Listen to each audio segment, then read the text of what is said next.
ഇന്നത്തെ സുവിശേഷം മത്തായി 9-ാം അധ്യായം. കർത്താവ് പറയുന്നു, ഉപവാസത്തെക്കുറിച്ച് തർക്കം.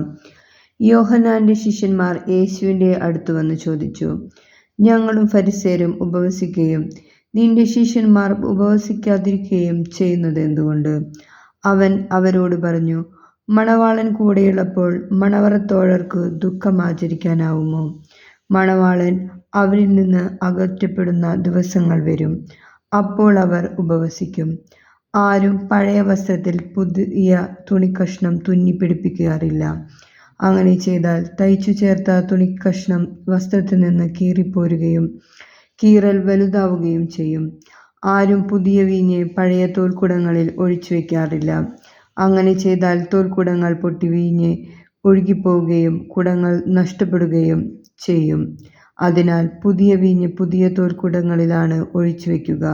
അപ്പോൾ രണ്ടും ഭദ്രമായിരിക്കും. നമ്മുടെ കർത്താവേ, സ്തുതി.